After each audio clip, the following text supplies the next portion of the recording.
ৰুদ্ৰাক্ষ গুটি ক'ৰ পৰা উৎপত্তি হৈছিলে? ইয়াৰ ৰহস্য কি? ইয়াৰ গছজোপাৰ ৰহস্য কি? ৰুদ্ৰাক্ষ গুটিয়ে আমাক কেনেকুৱা ধৰণৰ বেনিফিটছ দিয়ে? ৰুদ্ৰাক্ষ গুটি আমি পৰিধান কৰিব লাগেনে? মহিলাসকলে ৰুদ্ৰাক্ষ গুটি পৰিধান কৰিলে কিবা অপায় অমংগল হ'ব নেকি? ইয়াৰ বেনিফিটছবিলাক কেনেকুৱা ধৰণৰ? আজি সকলোবোৰ তথ্য এই ভিডিঅ'টোৰ দ্বাৰা আপোনালোকে পাব। আৰু চাওকচোন ইয়াৰ ৰহস্য আৰু ইয়াৰ গছজোপাৰৰ কি বেনিফিটছ আছে আৰু ইয়াৰ গছৰ ৰহস্য কি আছে তাৰে চমুকৈ আজি এনেকুৱা ধৰণৰ কুৱেশ্যন বহুতে সোধে আৰু সেইবাবে এই ভিডিঅ'টো আজি চমুকৈ দাঙি ধৰিম। বাইদেউ গছজোপা এপাক পাৰিলে দেখাই দিবচোন কেনেকুৱা ধৰণৰ। এইজোপাই ৰুদ্ৰাক্ষ গছ, যিহেতু ইয়াৰ আচল ৰহস্য ক'ব গ'লে দেৱ মহাদেৱ যেতিয়া ধ্যানত গৈছিলে, মানে ধ্যান কৰি আছিলে, তেওঁ কি হৈছিলে, বহুত দিনলৈকে ধ্যান কৰি থাকে। তেওঁ চকু মেলোঁতে দুটোপালমান চকু পানী পৃথিৱীত পৰিছিলে। যেতিয়া পৃথিৱীত পৰিছিলে তেতিয়া য'ত মানে পৰিছিলে সেই ঠাইডোখৰতে এজোপা এজোপাকৈ ৰুদ্ৰাক্ষ গছ উৎপত্তি হৈছিলে। আৰু আপোনালোকে ইয়াত চাব পাৰে, যেতিয়া মানে বৰষুণ দিয়ে, য'ত ডালটো ভাগে, যিখিনি ঠাইত ডালটো ভাগে তাতে চকু নিচিনাকৈ আপোনালোকে দেখিব পাৰে। সেই ওপৰলৈ চাব, ওপৰলৈ দেখিব চকু নিচিনাকৈ মানে বনি যায় আচলতে য'ত ডালটো ভাগে। এইটোৱে মই বেক কেমেৰা কৰি আপোনালোকক এয়া চাব পাৰে, চকুৰ নিচিনাকৈ ভগা আছে, য'ত পোহৰ কাৰণে আপোনালোকে ধৰিব পৰা নাই খিনিলৈ। এয়াই ৰুদ্ৰাক্ষ গছ, এইজোপাই ইয়াৰ পাতবিলাক চাব গ'লে চাব পাৰি এনেকুৱা ধৰণৰ হয় পাতবিলাক। যেতিয়া এই গছজোপাৰ ফুল ফুলিব ধৰে তেতিয়া কি হয়, জোনাকী পৰুৱা নিচিনা ৰাতি অকণমান জিলিকিব ধৰে ৰাতি। আৰু ফুল ফুলি যেতিয়া মানে শাওণ মাহত ফুলবিলাক ফুলে, শাওণ মাহত ফুলবিলাক ফুলি শাওণ মাহতে গুটি লাগে। যেতিয়া গুটিবিলাক বুঢ়া হয় তেতিয়া নীলা কালাৰ হৈ যায়। নীলা কালাৰ হোৱাৰ পাছত যেতিয়া মানে গুচাবলৈ লওঁ তেতিয়া কি হয়, আঠা নিচিনা হয়, আঠা হয়, অলপ কষ্ট হয় মানে গুচাওঁতে, ব্ৰাছ মাৰিব লাগে যিহেতু বহুতখিনি কষ্ট হৈ যায় গুটিটো গুচাওঁতে অলপ। চ' এইজোপাই আপোনালোকে বহুতখিনিয়ে মানে ৰিকুৱেষ্ট কৰি আছিলে ৰুদ্ৰাক্ষ গছজোপা দেখাবচোন বাইদেউ বুলি, সেইবাবে আপোনালোকক দেখাই দিছোঁ। এইজোপা মই বেক কেমেৰা কৰি আপোনালোকক দেখাই দিছোঁ।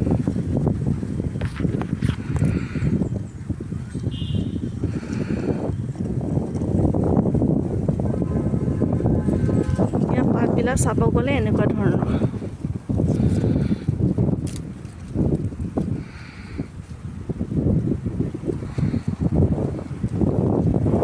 এইজোপাই ৰুদ্ৰাক্ষ গছ অকণমান এতিয়াও ফুল ফুলিছে, যিহেতু এটা ফুল দেখিছোঁ এইখিনিতে, ফুল এটা ফুলিছে এইডোখৰতে, আপোনালোকে চাব পাৰে ফুল এটা ফুলিছে এইডোখৰতে,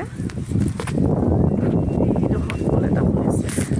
চ' তেনেকুৱা আচলতে দুইমুখী, তিনিমুখী, সাতমুখী তেনেকুৱা ধৰণৰ হয়।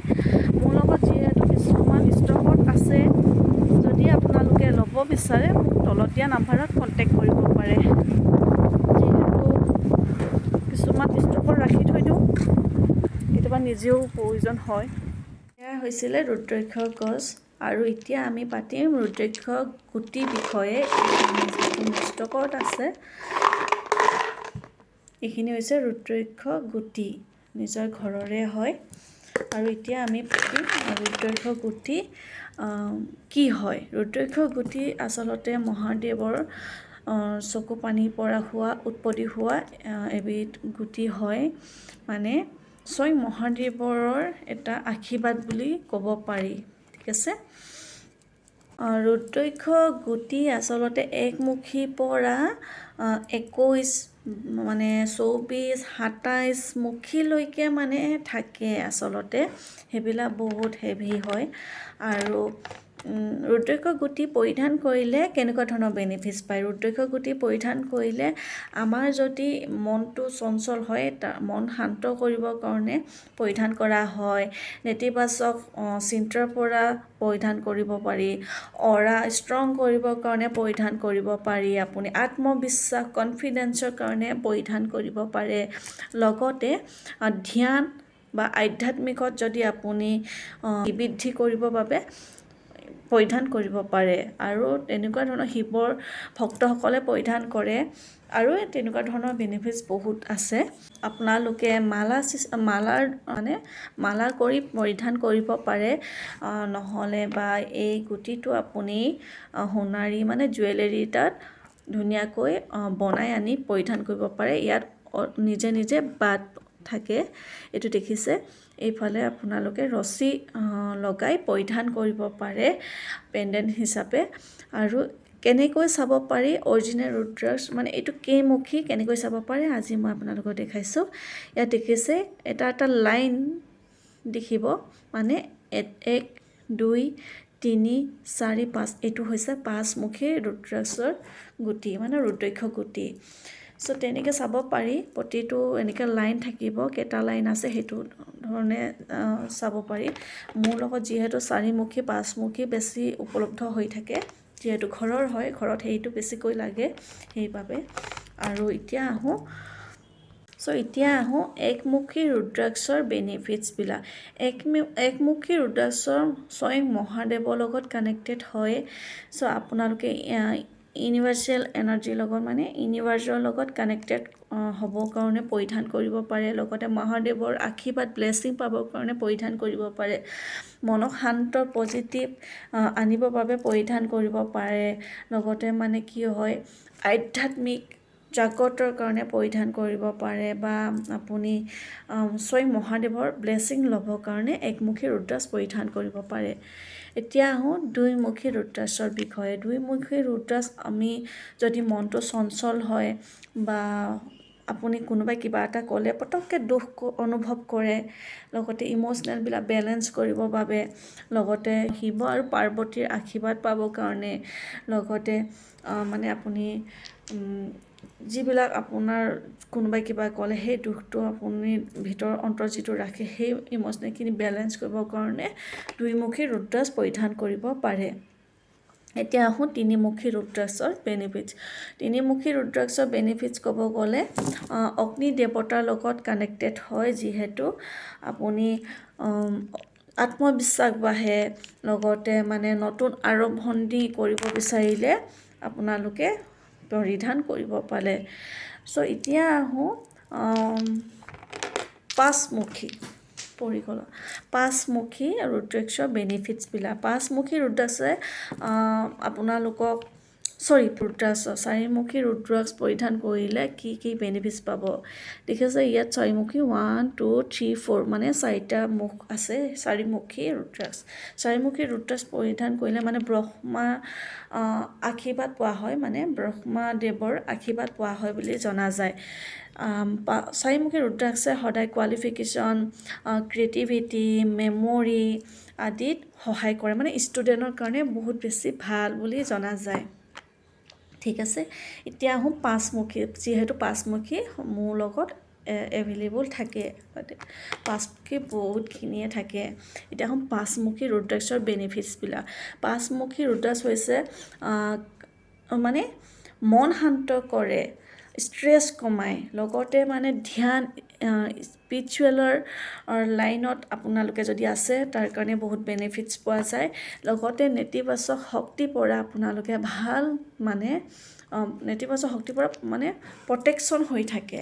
লগতে যদি আপুনি ইউনিভাৰ্চেল লগত কানেক্টেড কৰিব পাৰে, অৰা ষ্ট্ৰং কৰিব পাৰে। সাধাৰণতে কি হয়, এইটো আপোনালোকক ষ্ট্ৰেছৰ পৰা দূৰ কৰিব। ঠিক আছে, চ' সেইকাৰণে পৰিধান কৰিব পাৰে।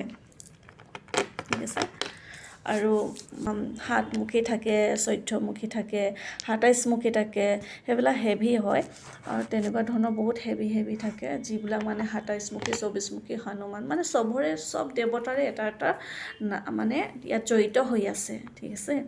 7মুখী যেনেকৈ মা লক্ষ্মী লগত জড়িত হৈ আছে, মানে ধন সম্পত্তিৰ কাৰণে তেনেকুৱা ধৰণৰ বেনিফিটছবিলাক পোৱা যায়, মানে প্ৰত্যেকটোতে মানে দেৱ দেৱীও জড়িত হৈ আছে। এতিয়া কথাটো হৈছে যে বহুতে কয় যে পানীত ডুবাই দিলে ডুবি যোৱাটো অৰিজিনেল হয় আৰু পানীত যদি উপঙি থাকে সেইটো ফেক হয়। এতিয়া ঘৰৰে যিহেতু গুটি টেষ্ট কৰি চাম যে পানী ডুবে নুডুবে, ঠিক আছে। অৰিজিনেল ৰুদ্ৰাক্ষ গুটি হয়। এতিয়া আমি টেষ্ট কৰিম যে পানী গিলাচ লৈছোঁ, পানী গিলাচ ফুলকৈ পানী গিলাচ লৈছোঁ আৰু ৰুদ্ৰাক্ষ গুটিটো পানীত উপঙি থাকে নে তললৈ ডুবি যায় চেক কৰিম। দেখিছে এইটো ডুবি গৈছে, মানে এইটো অৰিজিনেল।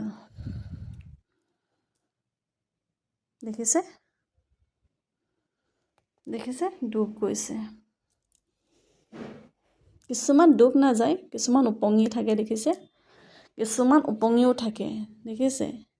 মানে বেছি হেভিটো ডুব যায় আৰু মানে লাইটটো উপঙি থাকে। এইখিনি গোটেইখিনি অৰিজিনেল হয়, যিহেতু ঘৰৰ হয়। আৰু মই আপোনালোকক দেখাইছোঁ কিছুমান ডুবি গৈছে আৰু কিছুমান উপঙি আছে, দেখিছে। মানে লাইট যিটো পাতল হয় সেইটো উপঙি থাকে, এইটো ডুবি গৈছে, এইটো উপঙি আছে, এইটো উপঙি আছে, দেখিছে। কিছুমান উপঙি থাকে, কিছুমান ডুবি যায়। অৰিজিনেল যিহেতু অৰিজিনেলে হয়, সেইটো কোনো ধৰণৰ তেনেকুৱা ধৰণৰ মই একো হেৰি পোৱা নাই। আৰু এতিয়া মই কওঁ অৰিজিনেলবিলাক কেনেকৈ চাব।